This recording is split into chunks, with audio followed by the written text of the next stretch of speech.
membela Injil. Ya, jadi apa? Di apologi itu adalah bersifat yang pertama adalah membuktikan iman dan yang kedua adalah membela iman. Ya. Dan yang ketiga, ya, apologetika itu adalah sebagai penyerang. Apa yang diserang? Yang diserang adalah kebodohan. Itu dia. Yang diserang itu adalah kebodohan. Itu. Ya. Situ ditulis bahwa kalau kita baca di dalam Mazmur itu, jadi kenapa kita berapologet? Karena kalau kita baca di dalam Mazmur pasal 14 itu, ya, Mazmur pasal 14 ayat berapa di situ ya? Ayat. Mazmur 14 ayat 1 ya. Ya. 14 ayat.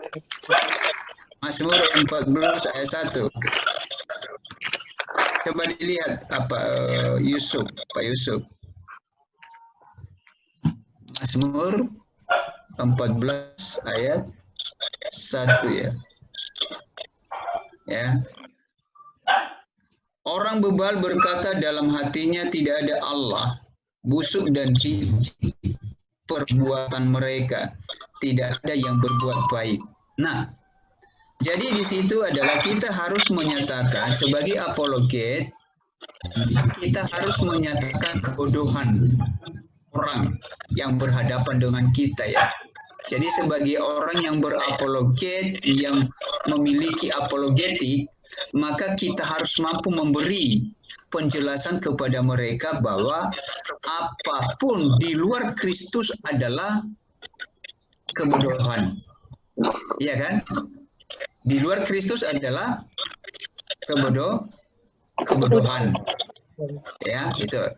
Jadi segala sesuatu yang dikerjakan dan yang menjadi objek kepercayaan orang yang di luar Kristus itu adalah tindakan bodoh. Nah, jadi makanya sebagai Kristiani ya, itu ada Kristen di situ ya. Nah, sebagai orang Kristen ya, yang harus kita singkapkan kepada orang lain adalah kebodohannya itu. Ya. Nah, mereka berkata bahwa bisa ada jalan keluar, ada jalan menemukan Tuhan selain daripada Kristus, tapi tidak ada. Di sana dikatakan, akulah jalan dan kebenaran dan hidup, maka tidak ada seorang pun selain dari aku itu. Jadi dalam aspek penyerangan itu adalah kita harus menyerang kebodohan orang-orang yang memang tidak percaya kepada Kristus, ya. Terutama ya, sebagai orang yang membela firman Tuhan, maka kita harus meyakini bahwa ya, sebagai pembelaan kita dalam iman Kristiani, ya, ketika orang berkata tidak ada Tuhan, maka kita harus mampu memberikan bukti kepada mereka bahwa Tuhan itu ada. Melalui apa tadi? Melalui karyanya itu. Ya. Jadi ada 3 aspeknya tadi ya, sebagai apologet itu tadi, apologetika 3 aspeknya, sebagai pembuktian, sebagai pembelaan, dan sebagai penyerangan atau penyerangan kebodohan. Ya. Jadi harus serang kebodohan orang yang memang tidak percaya kepada Kristus. Nah, ada beberapa hal, ya. Dalam artinya yang tadi di atas itu ada beberapa hal yang harus kita lihat di bawah itu. Apa yang harus kita bela? Nah, di dalam Kisah Rasul pasal 22 ayat 1, yang harus kita bela adalah pembelaan diri. Ya. Membela diri kita ketika ada penyerangan. Nah, coba dibaca itu yang Kisah Rasul pasal 22 ayat 1 itu. Ya. Yang dibela di situ adalah apologia, yaitu pembelaan iman. Ya, Kisah Rasul pasal 22. Nah, 22 ayat 1. Hai saudara-saudara dan bapak-bapak, dengarkanlah apa yang aku katakan kepadamu sebagai pembelaan diri. Nah, inilah yang disebut dengan pembelaan atau yang disebut dengan apologi, yaitu membela diri, membela kebenaran. Nah, pasal 25 ya, pasal 25 di situ apa yang dibela di situ? Di ayat 16 apa yang dibela? Yang tadi yang dibela adalah apologia. Kalau di pasal 25 ayat 16 apa yang dibela di situ? Aku menjawab mereka bahwa bukan kebiasaan pada orang-orang Roma menyerahkan seorang terdakwa sebagai suatu anugerah sebelum ia dihadapkan dengan orang-orang yang menuduhnya dan diberi kesempatan untuk membela diri terhadap tuduhan itu. Nah, jadi yang dibela di situ yang pertama tadi adalah membela diri dalam arti apologia. Nah, di ayat 16 ya, apologi di situ adalah yang dibelanya itu apa?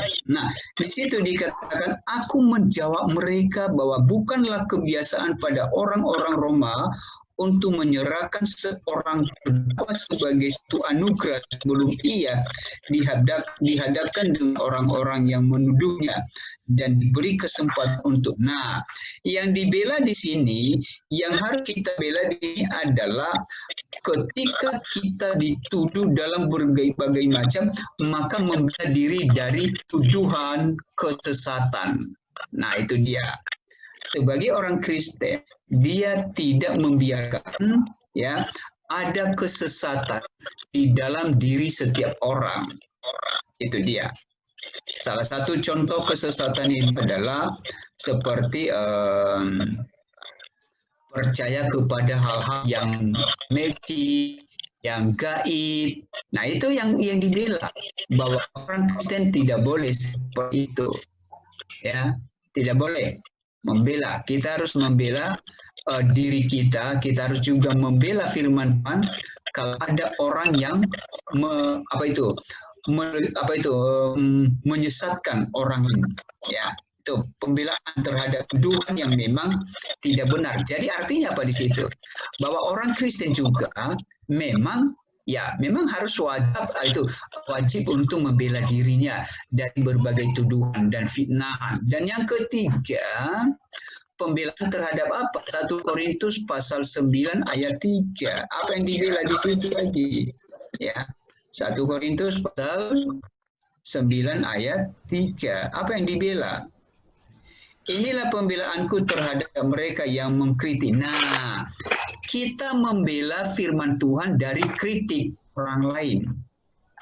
Nah, ini kami bicarakan semalam ya, yang sudah hadir semalam, ada orang yang banyak mengkritik Alkitab. Katanya bahwa Alkitab itu sudah dipalsukan, Alkitab itu sudah tidak original lagi. Nah, Alkitab itu sudah tidak benar lagi, sudah diselewengkan, dan itulah yang harus kita bela, yaitu orang-orang yang menyelewengkan kebenaran Alkitab, maka kita harus menunjukkan kepada mereka bahwa inilah kebenaran. Ya. Nah, kalau ada orang berkata bahwa Alkitab itu palsu, apa bukti bahwa kepalsuannya itu? Maka sebagai orang apologet, kita harus benar-benar mampu membela kritik itu. Ya. Nah, dan yang keempat, apalagi yang dibela? Di 2 Korintus pasal 7 ayat 11. Ya. 2 Korintus ayat 10, pasal 7 ayat 11. Ya. 2 Korintus pasal 7 ayat 11. Apa yang dibela di situ? Di sana dikatakan bahwa sebab perhatikanlah betapa justru duka cita yang menurut kehendak Allah itu mengerjakan padamu kesungguhan yang besar. Bahkan pembelaan diri kejengkelan, ketakutan, kerinduan, kegiatan penghukuman. Di dalam semua itu kamu telah membuktikan bahwa kamu tidak bersalah dalam perkara. Nah, yang kita bela juga di situ adalah perkara kita di hadapan Tuhan dan di hadapan sesama. Apa di situ? Nah, yang terjadi di situ kita lihat mengerjakan padamu kesungguhan yang besar, yaitu membela diri sendiri, kejengkelan, ketakutan, kerinduan, dan seterusnya. Nah, sebagai orang Kristiani yang memiliki karakter untuk membela firman Tuhan, maka apapun ini berbagai apa di sini tuduhan di sini, ya, berbagai aspek yang harus dibela. Ketika kita jengkel terhadap orang lain, ketika ketakutan datang, maka kita harus membela iman kita bahwa di atas segalanya itu boleh aja kita jengkel, boleh takut, boleh terjadi kita dipersalahkan orang lain, tapi sebagai orang apologet kita harus mampu membela diri kita dengan mengingat firman Tuhan. Ya, itu dia. Kadang kita dipersalahkan orang. Nah, makanya kita sebagai apologet harus melihat ke belakang bahwa ada firman Tuhan. Ya, nanti si Yusuf dituduh macam-macam, ada firman Tuhan bahwa penghakiman orang itu tidak benar. Jadi kita tidak boleh melakukan penghakiman kepada siapapun. Dan yang selanjutnya di dalam 2 Timotius pasal 4 ayat 16. Inilah pembelaanku tadi katanya. Apa itu di dalam 2 Timotius ya. 2 Timotius pasal 4 ya. Pasal 4 ayat 16. Apa katanya di situ? Di situ dikatakan bahwa ada waktu pembelaanku. Pembelaanku yang pertama tidak seorang pun yang membantu aku. Semuanya meninggalkan aku. Kiranya hal itu jangan ditanggungkan atas mereka. Nah, pembelaan perkara kehidupan duniawi. Nah, pada waktu pembelaanku yang pertama tidak seorang pun yang membantu aku. Artinya di situ, ketika tidak ada orang lain yang membela kita, tidak ada yang memperhatikan kita, tidak ada orang yang pro kepada kita, satu hal kita ingat bahwa Tuhan tetap juga membela perkara kita. Ya, Tuhan membela perkara kita. Dia tidak membiarkan itu. Maka ketika kita berhadapan dengan orang-orang tertentu, mereka mengalami berbagai goncangan kehidupan, apalagi di masa pandemi ini, maka sebagai apologet, kita harus mampu memberikan petunjuk kepada mereka. Bahwa kalau kita bisa aja kita memberikan contoh seperti si Habakuk, walaupun tidak ada apapun dikerjakannya, tidak ada hasil, tetapi dia tetap beria-ria aja di dalam Tuhan. Ya, kiranya hal ini jangan ditangguhkan atas aku. Jadi dia membela perkaranya, Paulus membela perkaranya ya kepada pengadilan pada saat itu. Ya, sehingga orang berkata berarti ini Paulus ini bukan dalam arti kalau dia dituduh macam-macam, ya oke lah tuduh aja aku, enggak. Sebagai orang Kristen, ya memang kita harus membela diri, ya. Apalagi di zaman sekarang seringkali ada tuduhan kepada orang Kristiani, ya, tapi kita harus mampu membela diri ya. Nah, yang selanjutnya 1 Petrus 3 ayat 15 itu memberi pertanggungjawaban tentang apa itu, pasti tentang yang disebut dengan iman. Ya, 1 Petrus pasal 3 ya. Perhiasanmu janganlah secara hiriah, yaitu dengan mengepang mengepang-ngepang ya. Apa itu? 1 Petrus ayat 15 ya, tadi salah saya. Nah, 1 Petrus ayat 3 ayat 15 ya. Ya.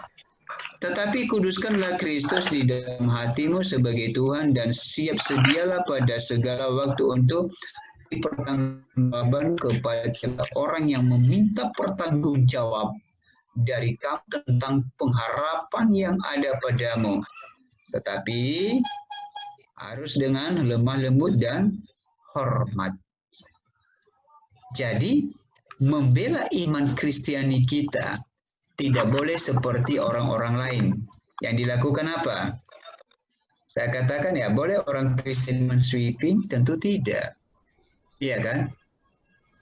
Kalau ada perbedaan-perbedaan dari kita dengan orang lain, ya Anda mesti harus ada tindakan-tindakan yang konfrontatif. Ya, tetapi sebagai orang Kristiani, dia membela imannya dengan apa tadi? Dengan lemah lembut dan penuh hormat. Lemah lembut dan hormat. Itu dia. Jangan nanti si Yusuf membela iman si Yusuf di Martubung lalu bawa golok. Itu tidak perlu lagi bawa golok. Yang penting adalah sampaikan kepada mereka bahwa ya memang si Yusuf tidak bersalah. Nanti Bapak Yusuf nanti tunggu ya biar saya bertapa dulu di Sungai Kabanjawan lagi ya. Ya kan?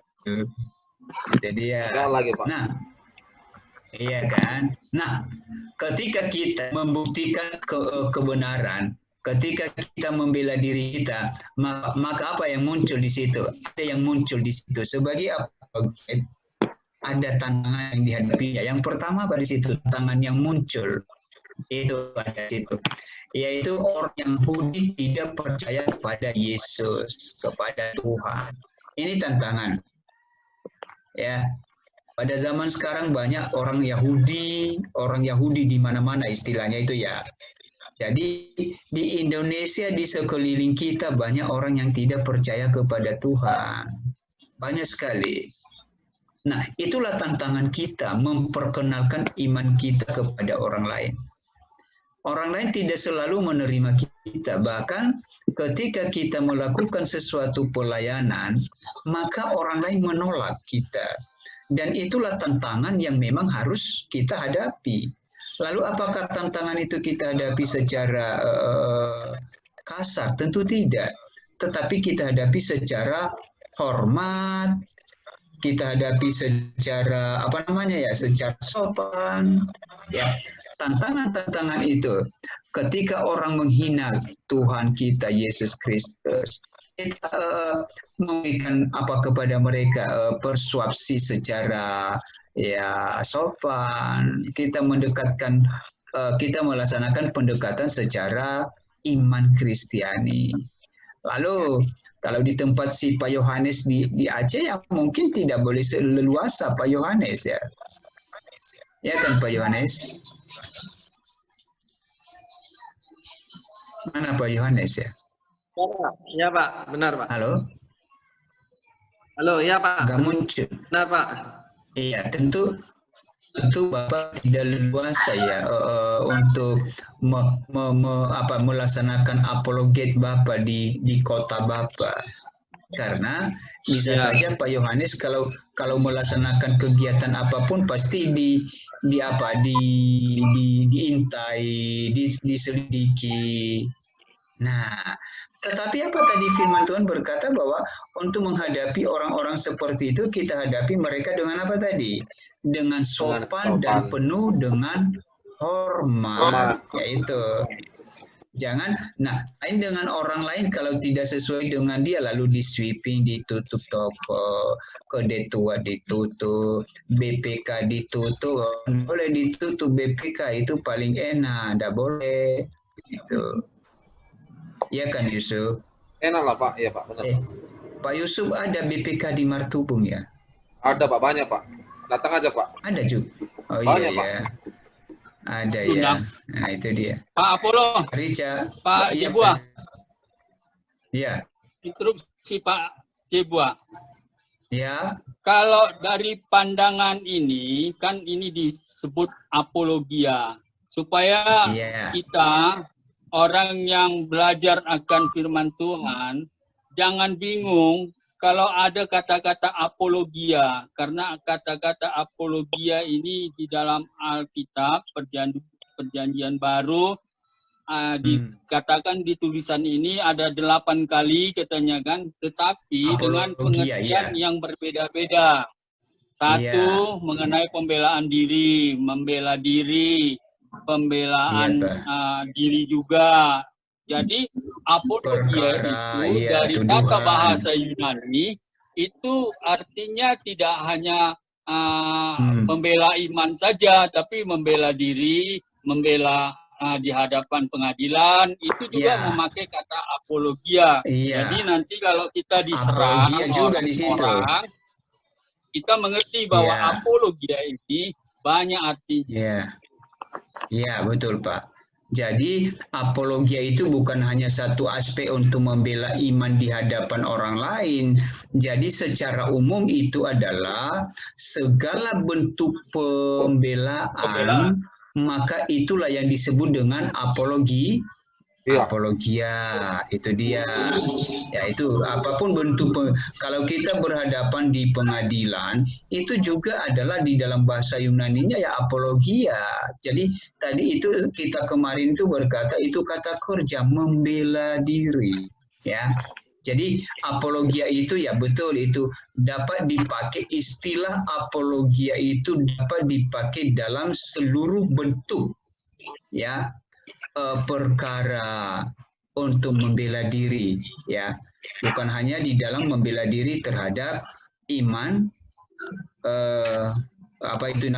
iman Kristiani di hadapan orang lain. Nah, salah satu juga ya kita membela diri seperti yang kita di firman Tuhan berkata, jika perbuatan baikmu dilihat orang, maka Bapamu di sorga. Itu juga apologia. Itu wujud yang dilihat orang.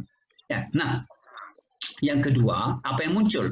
Itu tadi muncul tantangan yang pertama orang Yahudi tidak percaya. Yang kedua, orang Roma menganggap kurios itu adalah kaisar. Karena kata kaisar dipakai kurios, sehingga mereka menentang Yesus. Nah, ini yang terjadi. Ketika kita, ya, orang Roma itu menganggap kurios itu adalah kaisar. Ya. Makanya orang Roma, orang-orang di situ pada saat itu ada orang Romawi, mereka menyeret Yesus itu sebagai kaisar. Ya. Padahal sebenarnya Yesus bukan kaisar dan itu yang diinginkan orang Yahudi supaya Yesus itu menjadi kaisar mereka. Tetapi Yesus menolak itu. Oh, saya bukan kaisar secara duniawi, tetapi saya kaisar ya secara religi bagi orang, terutama orang Yahudi memang. Tetapi orang Yahudi menolak itu. Nah, itu dia kan. Nah, jadi dalam arti di situ bahwa ya ketika orang lain menolak Kristus, nah kadang orang-orang Kristen ya kita seringkali menyeret Yesus itu sesuai dengan kebutuhan kita. Ya, itu yang terjadi ya. Itu sesuai jawab tantangan kehidupan kita. Nah, membela bukan seperti itu. Tetapi sebagai orang apologet, dia harus tunduk kepada kaidah-kaidah, kepada kebenaran, baru Kristus membela perkara kita. Itu yang menjadi perhatian kita, ya. Jadi dalam arti di situ ditulis di situ, kuduskan dan percaya dulu Kristus Tuhan, baru bisa memberi jawaban yang muncul. Berarti apa yang kita bangun duluan? Kita harus membangun iman kita duluan di dalam Kristus, baru kita mampu memberi pembelaan. Itu dia. Selama kita belum kuat dalam Kristus, maka jangan coba-coba untuk memberi pembelaan. Kenapa? Bisa-bisa nanti salah dan iman Kristiani menjadi bumerang bagi orang yang belum percaya kepada Tuhan. Nah, untuk menyampaikan Injil kepada orang yang tidak percaya dengan basis yang netral adalah suatu kebohongan. Nah, ini dia. menyampaikan firman Tuhan, berapologia itu adalah tidak boleh berada dalam sikap netral. Ini dia, diingat itu kan. Memberi apologetis, berapologia, tidak boleh hidup, tidak boleh bersikap dalam kategori netral. Jadi bagaimana? Apakah harus radikal? Tentu tidak, memang. Tetapi tidak boleh netral. Makanya sebenarnya orang iman Kristiani sebenarnya tidak menerima apa yang disebut dengan pluralisme. Semalam kita ada belajar akomodasi. Nah, dalam apologet tidak ada yang disebut dengan akomodasi. Nggak ada. Namanya apologet. Kalau akomodasi berarti, contoh semalam, bagi yang tidak hadir semalam, akomodasi itu adalah mengakomodasi juga, menerima juga gnostik dan juga menerima filsafat. Nah, di dalam apologet orang Kristen tidak boleh hidup atau berada di dalam sikap netral. Tidak bisa. Ketika kita hidup di dalam kehidupan netral, maka kita tidak bisa menunjukkan iman kita kepada siapapun. Atau alias di sana ditulis di situ adalah kebohongan. Ya, itu kadang seperti ini contoh. Berbicara di kedai umpamanya, iyalah memang Kristen itu beginilah iman kita itu. Contoh lah, ada toleransi, contoh. Pendeta contoh ya, Bapak-bapak pendeta ya, Pak Yohanes itu ada contoh ya. Nah, ini memang secara budaya bisa aja, tetapi secara iman tidak boleh apologet itu. Nah, contoh di merokok, ada kita melihat merokok gede, lalu kita sebagai apologet lalu untuk mengakomodir mereka, oh nggak apa-apa lah, Mang, boleh merokok, tapi jangan banyak-banyak ya, karena nanti bisa sakit. Nah, seorang apologet tidak boleh seperti itu. Itu tidak boleh. Seorang apologet, dia harus tegas berkata bahwa merokok itu walaupun tidak dicatat Alkitab untuk sebagai dosa dan pelanggaran, tetapi paling sedikit sebagai apologet, dia memberikan pengertian bahwa merokok itu adalah merusak.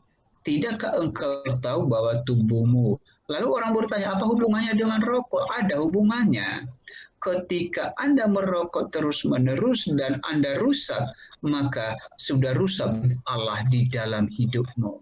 Jadi seorang apologet tidak boleh hidup secara netral ketika dia membela imannya, tidak boleh. Ya, makanya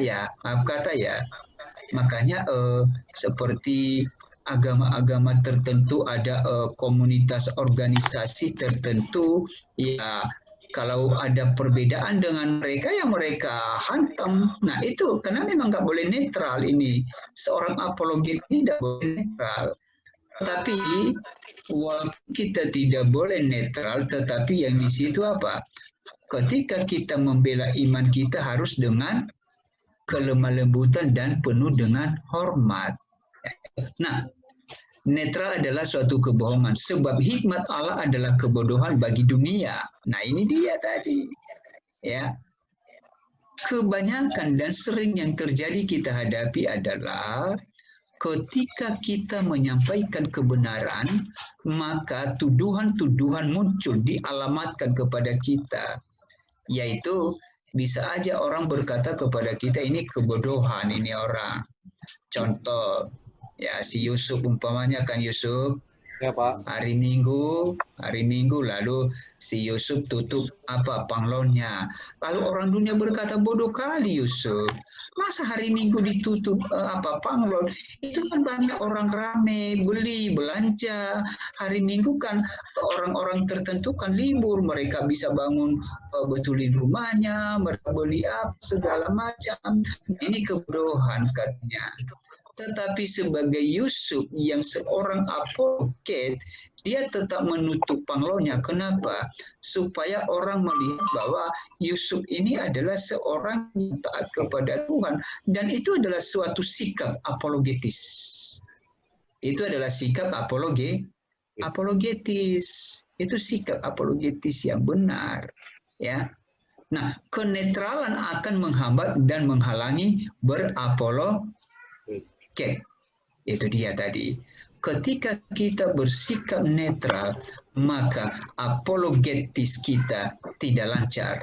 Ya, kenapa? Karena kita mengakomodasi apa yang memang tidak benar, atau artinya di situ mentolerir pelanggaran. Itu dia. Mentolerir pelanggaran. Ya.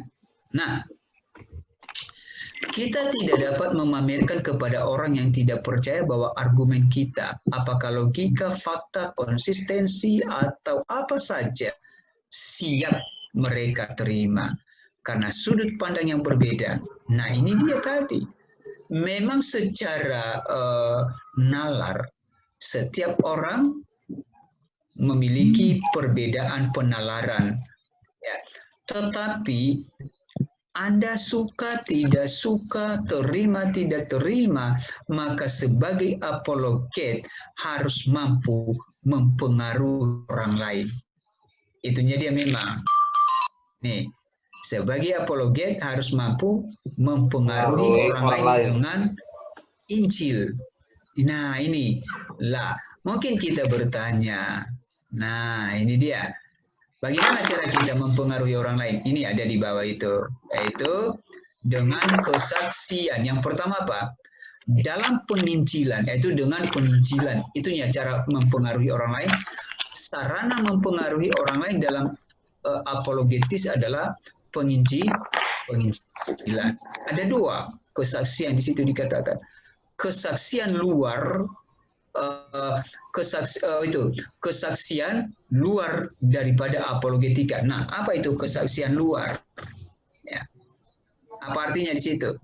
Nah, kesaksian luar ini adalah ya sebagai penginjil, ya, dia harus mampu memberdayakan seluruh potensi apa yang dimilikinya. Ya, seluruh potensi, kepintaran, kecerdasan, jabatan, kedudukan, kekayaan. Makanya seringkali kita orang Kristen itu dituduh, orang Kristen ini cara menginjil mereka untuk mengkristenisasikan orang lain, bagi-bagi Indomie, bagi-bagi beras, bagi-bagi duit, bagi-bagi tas kepada anak-anak. Itu kan seluruh anak.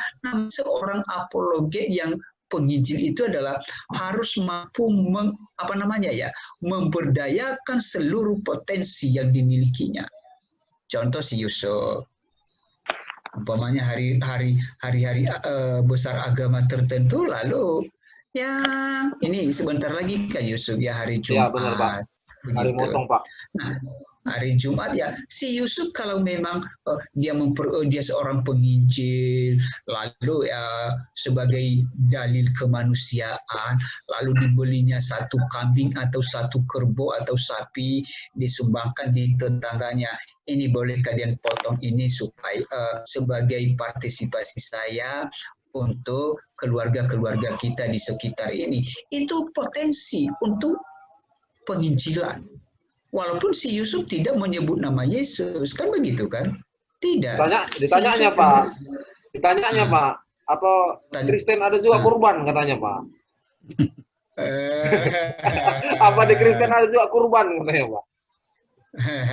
Jadi jawabannya begini, memang kalau di Kristen ada aja, cuman karena memang ini adalah sebagai partisipasi saya kepada tetangga, namanya bertetangga ya, memang kita harus membagi ya kan, jadi saling kepedulian. Nah itu juga secara, itu namanya penginjilan dengan mengerahkan seluruh potensi yang ada di dalam diri kita.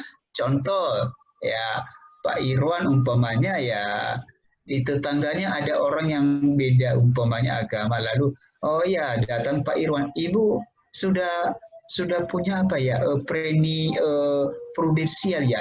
Ini ada produk baru kita lagi dan ini. Nah itu juga namanya pergunakan seluruh potensi apapun harus diperdayakan. Makanya orang-orang itu juga, orang lain itu juga melakukan seperti itu. Nah, salah satu contoh ketika mereka memotong kurban, siapa saja yang lewat mereka bagi. Kan itu kan? Itu mereka bagi juga. Itu namanya salah satu strategi daripada ya penginjilan. Itu dia penginjilan itu ya. Ya, seperti umpamanya Pak Richard. Ya kan Pak Richard? Pak Richard ini Pak Richard nggak dengar keluar. Pak Richard lagi di jalan itu, Pak. Nah, si Johannes contoh ya Pak Johannes. Pak Yohanes ini baru masuk ini, Pak. Pak Yohanes baru dari dapur dia, Pak, bikin kopi. Oh, Biar dapat. Oke, iya. Atau Si Chris, Pak, si Chris. Barani. Si Atau si Barani contoh. Simon, Ya kan? Benyamin.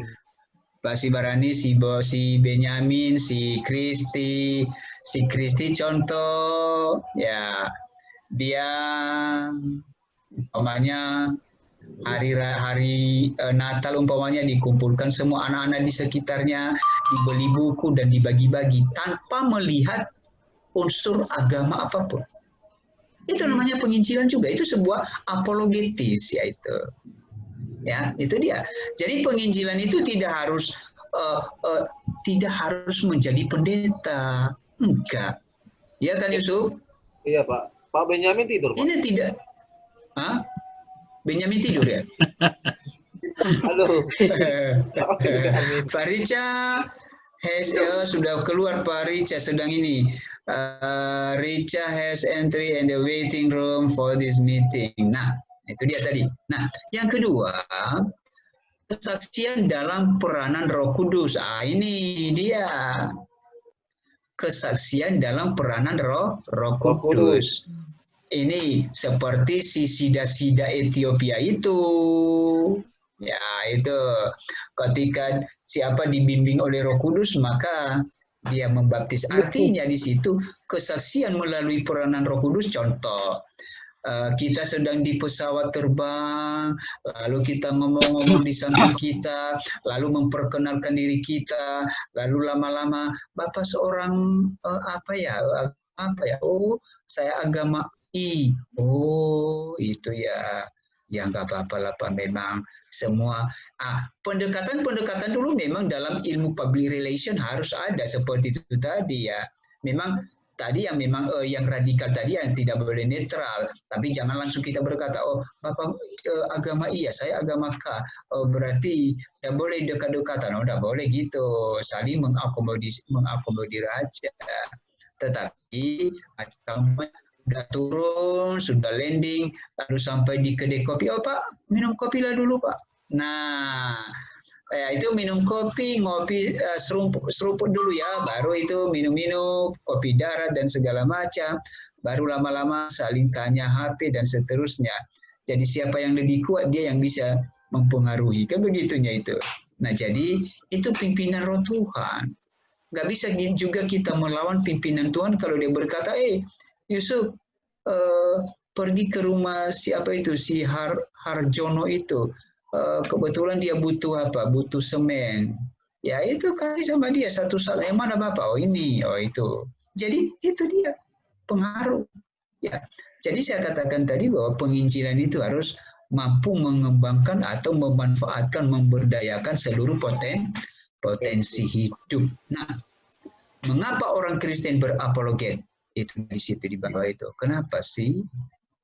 Kenapa orang Kristen berapologet? Kenapa sih? Kenapa itu ya? Kenapa blank dia? Interupsi Pak. Ya dulu. Interupsi Pak. Kenapa sih? Yo. Pak Jebua. Baruan. Masuk Pak. Saya itu sinyalnya udah drop kali. Baterai juga udah drop. Kira saya jalan pulang, nanti kalau masih bisa aku join lagi dari rumah. Oke Pak, nggak masalah Pak. Oke, hati-hati Bapak pulang ya. Semua udah drop ini, sinyal drop. Sinyal drop, tuh baterai juga drop. Oh Maaf, iya, oke Pak, nggak apa-apa. Jadi Bapak selama apa? Ya, Hati-hati di permisi, jalan Pak, Bapak ya. Oke Pak, nggak apa-apa Pak. Udah malam juga Terima kasih, ini. Pak. Jadi Bapak Tuhan berkati. terlalu lama hujan juga. Nanti Bapak kalau udah sampai di rumah bakar jagung ya. Ya, bakar jagung. Nah, mengapa kita berapologet? Ya. Mengapa orang Kristen berapologet? Nah, karena iman Kristen bukanlah iman yang buta atau iman yang punya objek. Iman Kristen adalah iman yang mempunyai sasaran sehingga peranan apologetika bisa diterapkan. Ya. Nah, kenapa kita berapologet? Yang pertama adalah karena ada wahyu umum dan wahyu khusus. Ya, itu dia. Ada dua wahyu. Wahyu umum adalah wahyu Allah dalam segala sesuatu yang telah Ia ciptakan di Mazmur 9 dan seterusnya. Masuk manusia gambar Allah. Orang yang tidak percaya pun mengenal Allah secara jelas di dalam Roma 1 ayat 18 sampai 21. Tetapi wahyu umum itu tidak menyatakan, ya, wahyu umum itu tidak menyatakan rencana Allah berkaitan dengan keselamatan yang secara spesifik datang melalui khotbah Kristus. Nah, wahyu umum itu kenapa kita berapologet?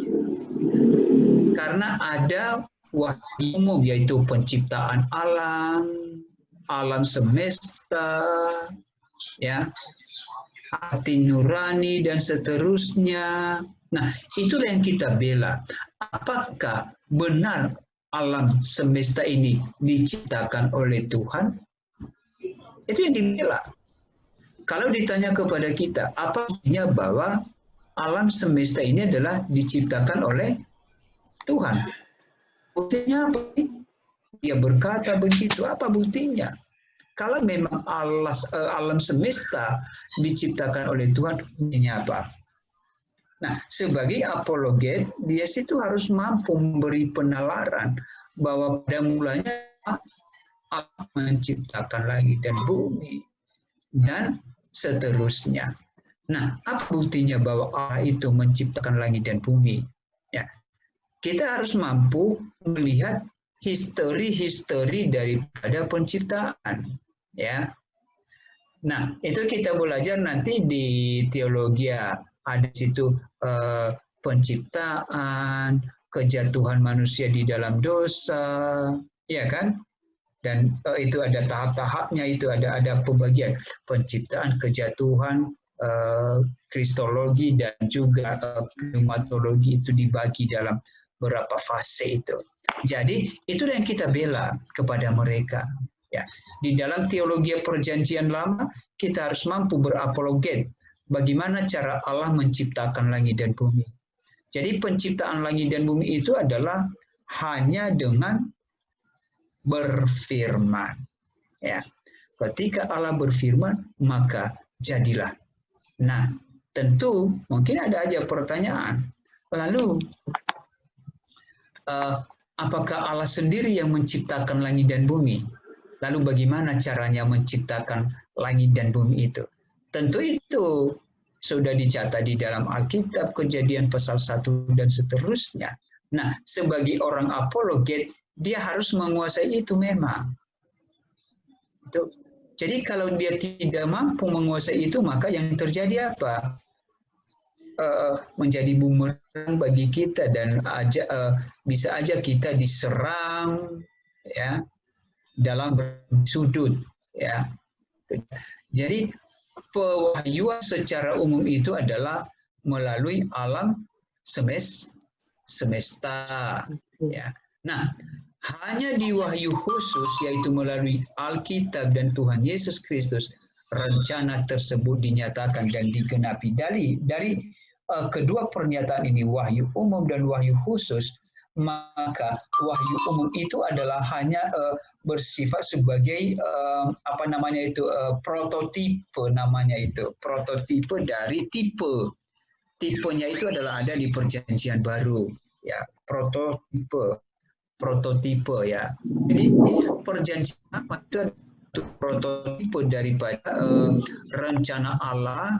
Nah, yang sebenarnya karya Allah itu ada di dalam Kristus, dalam karya penyelamatan, ya. Jadi sebagai orang percaya Kristi atau sebagai orang apologet, ya, harus mampu memberi penalaran seperti itu. Nah, yang selanjutnya,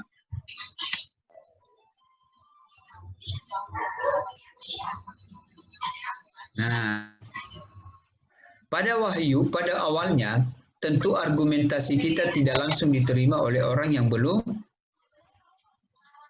percaya. Namun ada beberapa alasan yang membuat mereka bisa menerimanya, antara lain apa? Ya, mungkin pada pertamanya mereka tidak percaya, tetapi ada beberapa alasan di kemudian mereka bisa terima apa? Allah telah mewahyukan dirinya secara jelas kepada orang-orang yang tidak percaya. Makanya begini, seberapa keras usaha kita untuk menyadarkan orang lain, untuk membawa orang lain kepada Tuhan, sebenarnya kalau memang dia itu tidak digerakkan oleh Tuhan, maka sia-sia penginjilan atau pemberitaan yang kita sampaikan.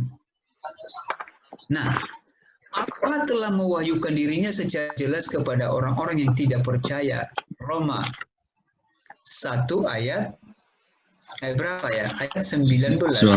19:22. Ya. Coba baca Yusuf. Roma ayat 9 1 ya. Roma 1. Ya, 19 sampai ya, coba siapa yang baca jelas. Karena apa yang dapat mereka ketahui tentang Allah nyata bagi mereka, sebab Allah telah menyatakan kepada mereka. Ya, terus sebab apa yang tidak nampak daripadanya, yaitu kekuatannya yang kekal dan keilahiannya, dapat nampak kepada pikiran dari karyanya sejak dunia diciptakan, sehingga mereka tidak dapat berdalih. Nah, itu dia. Sebenarnya kita tidak mampu mentobatkan orang lain, menyadarkan orang lain akan Kristus. Tetapi kita hanya sebagai mediator. Yang mengerjakan mereka itu bertobat adalah Kristus melalui Roh Kudus itu yang berperan di situ. Nah, di yang kedua itu Roh Kudus pasti menopang pelayanan kita. Nah, ini dia tadi. Apapun, sehebat apapun pelayanan kita, kalaupun itu tidak ditopang oleh Roh Kudus, maka sia-sialah pelayanan itu. Itunya dia sebenarnya. Sia-sia pelayanan itu.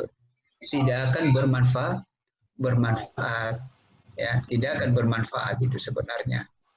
Jadi begitu. Jadi ketika itu dilaksanakan secara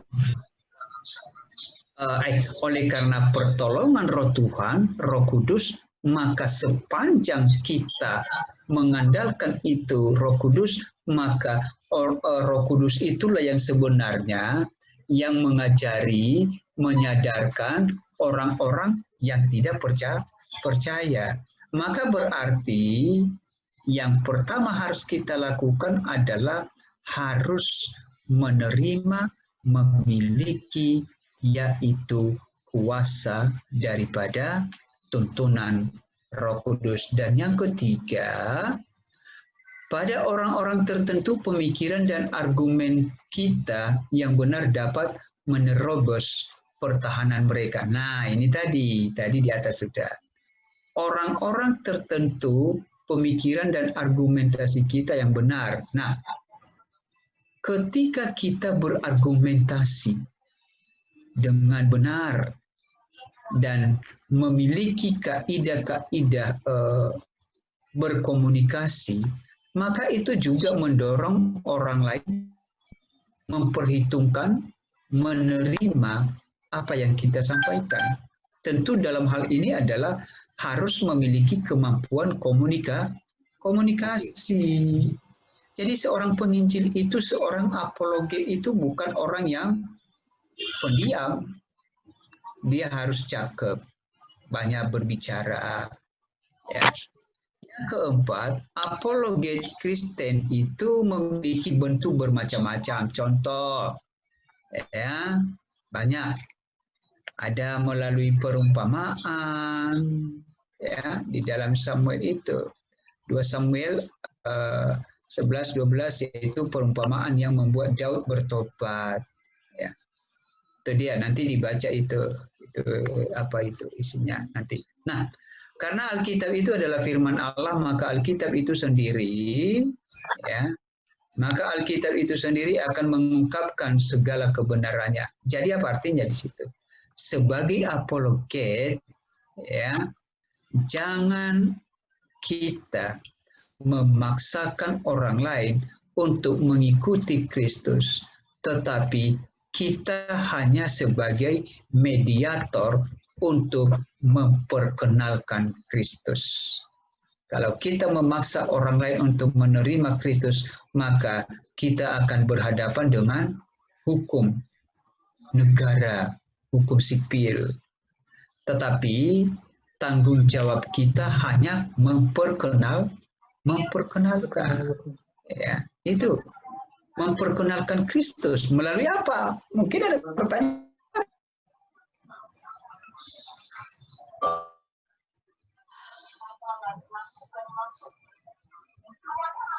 Kita,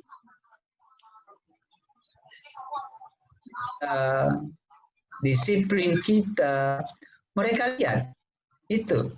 Nah, itu ketika kita melakukan itu, maka kita sudah menjadi seorang apologia, ya, apologet, ya, itu dia. Nah, yang selanjutnya, berita yang dibawa oleh apologis, apa beritanya? Ya, berita yang dibawa oleh apologis adalah bagaimana seharusnya benar-benar sama dengan keseluruhan Alkitab yang diterapkan sesuai dengan keseluruhan Alkitab yang diterapkan ini ini. Nah, yang diterapkan sesuai dengan kebutuhan pendengar, para pendengar. Jadi artinya sebagai penginjil, sebagai apologet, maka pilihlah berita, pilihlah cerita yang memang benar-benar mampu menghidupkan semangat orang yang ada di hadapan kita itu. Berita apa yang kita bawa? Bagaimana keseluruhan isi Alkitab itu diterapkan sesuai dengan kebutuhan pendengar. Maka seorang apologet juga, dia memiliki kemampuan analisa psikologi. Itu dia. Ya. Jangan kalau dia sudah mulai lemas, mulai menolak kita, ya tidak usah dipaksakan diri sebagai apologet. Ya udah aja besok diteruskan. Itu. Nah, dalam naskah apologetika seperti itu perlu diberikan rumusan singkat dari isi Alkitab untuk memberi arah kesaksian apologet. Ajaran Alkitab dapat diringkas di dalam Alkitab sendiri yang terdapat dalam ringkasan seperti ini. Dia ada di Yohanes itu. Jadi sebagai apologet janganlah sampai dibaca seluruh Alkitab itu. Ini Pak Jago-jago namanya itu. Ya. Kalaupun sebenarnya mau menjadi seorang apologet, ya Anda pun tidak perlu bawa Alkitab banyak, ya. Kalau perlu di HP aja lalu. Karena ketika kita berkomunikasi dengan orang lain, yang dibutuhkan bagi mereka adalah komunikasi, ya, komunikasi dua arah. Nah, itu dia. Nah, seorang apologet juga adalah harus memperhatikan dasar-dasar yaitu kekanonan. Nah, ini berarti apa di situ?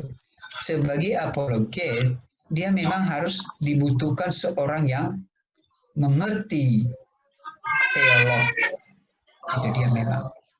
Ya, seorang apologet itu. Kata kanon berasal dari genah dalam bahasa Ibrani, kanon dalam bahasa Greka, dan akar kata reed atau bulu, dan bahasa Inggris itu dia, dalam bahasa Inggris apa itu diterjemahkan sebagai bulu.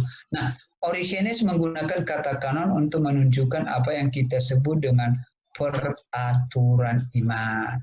Itu standar yang kita pakai untuk mengukur dan mengevaluasi, kemudian artinya menjadi daftar indeks. Jadi sebagai sebagai apologet sudah jelas dan tidak boleh diabaikan, dia seorang yang sudah menguasai isi Alkitab, ya, yang berhubungan dengan pembelaan iman, ya, itu dia.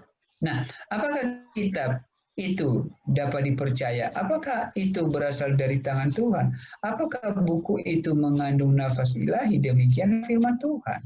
Nah, jadi ini nanti banyak pertanyaan-pertanyaan seperti itu. Maka bagi apologet ya memang harus kita selalu juga kepada orang-orang seperti saksi Yehova. Mereka bisa menghafal Alkitab dari A sampai Z. Ayatnya itu mereka bisa menyebutkannya aja seperti minum air. Ya, itu dia. Jadi mereka kan sudah dilatih, tapi sebagai apologet Kristen ya harus seperti itu. Walaupun sebenarnya ya mungkin ya tidak selihai mereka. Ya. Nah, Alkitab, kanon tadi Alkitab. Jadi Alkitab adalah unik, ditulis selama kurun itu lebih dari 1.500 tahun dan dengan lebih 40 generasi lebih. Jadi Alkitab ini tidak ditulis secara serta-merta langsung. Jadi penulisannya adalah berseri, yaitu berurut. Mulai dari 1.000 tahun, mulai dari 0 tahun sampai 1.500 tahun. Jadi cara menulisnya benar-benar lama, ya, tidak ditulis dalam waktu yang singkat, tapi ditulis dalam waktu yang berestafet. Nah, seluruh penulis yang 40 orang itu tidak pernah bertemu dalam satu meja bundar, tetapi mereka dituntun oleh Roh Kudus sehingga mereka menulis karya Allah itu. Ya. Jadi, ya, sebagai apologet, saya percaya kepada kita bahwa kita bekali diri kita dulu baru menjadi seorang apologet. Tetapi untuk menyampaikan firman Tuhan, karena apologet itu yang dibutuhkan adalah ilmu dan pengetahuan. Ya. Tetapi untuk menjadi seorang penginjil, jangan tunggu dulu tamat baru menginjil. Oh, itu tidak benar. Ya kan Pak Yusuf? Iya Pak. Kristiani, Pak Benyamin, Pak Simon Surendra, kalau Pak Yohanes sudah menginjil, itu kan. Tetapi Pak Irwan, Pak Sibarani, tidak mesti ditunggu tamat dulu baru menginjil, tidak. Itu bukan seorang sikap apologetis itu. Tapi seorang apologetis itu artinya, walaupun tadi saya katakan menuntut ilmu pengetahuan, tetapi sebagai penginjil, jangan tunggu dulu, oh biar saya punya ilmu banyak dulu. Oh, enggak boleh. Apa yang sudah Anda miliki sekarang, terapkan itu dan Anda pasti berhasil dalam penginjilan itu. Ya, jadi saya sampaikan kepada kita bahwa kalau mau menjadi apologet yang bagus, yang handal, maka yang pertama nanti dulu ilmu. Miliki dulu dan dikuasai dulu oleh Roh Tuhan. Baru perlengkapi diri kita dengan berbagai ilmu, ya. Baru kita mampu menjadi seorang apologet. Nah, untuk itu karena kita sudah sampai jam 7 lewat, tapi karena bahan kita mungkin kita bertemu sampai hari Kamis ya. Jumat kan hari tanggal merah ya. Libur, Pak. Libur kan, Pak? Iya. Nah, mana tahu nanti kita dilibatkan untuk motong juga, kita bantu-bantu. Apologet juga itu, Pak. Iya. Bagi-bagi daging. Iya, bagi-bagi. Terutama di tempat Pak Yohanes di sana ada banyak motong itu. Jadi gitu. Saya nggak tahu kalau di tempat Pak Sibarani ada motong, tapi kurasa nggak ada. Mungkin di tempat si Yusuf ada, karena memang Banyak, Pak. Di sini, Pak, situ motong. komunitas. Motong jalan, Pak. Banyak kan, Pak? Banyak Motong jalan. Motong jalan ya. Banyak di sini, Pak. Motong jalan ya. Jadi Pak Yusuf, Ya, motong jalan boleh, tetapi jangan sesama sopir angkot saling mendahului. Iya, Tunggu benar, aja Pak. sabar. Iya, Benar kan, Pak? Benar, Pak. Itu dia. Jadi Pak Irwan, sampai di sini kita dulu ya. Oke, Pak. Jadi kita sambung besok kita sambung. Jam 5 ya, Pak. Jadi ya jam 5 ya besok ya. Ya kan Pak Irwan? Ya, Pak. Ya, Pak. Jam 5 besok ini saya akan tandai yang kita sekarang ini sudah saya merahkan dia. Jadi Jangan merah lah, Pak. Dia. Jangan merah lah, Pak. Oh, bukan. Hijau. Supaya ada tandanya. Hijau ya, Iya. boleh ya. Merah nilai 5, Pak. Hah? Merah kan nilai 5, Pak. Oh, jadi yang suka Bapak apa? Hitam. Iya, jangan lah, Pak. Yang terang, Pak, yang terang. Itulah. Oke lah, begitulah kita sampai di sini. Mari kita berdoa dan kita akhirin, dan terima kasih semuanya. Kita akan bertemu lagi, kita berdoa. Terima kasih Tuhan, kami bersyukur pada malam ini.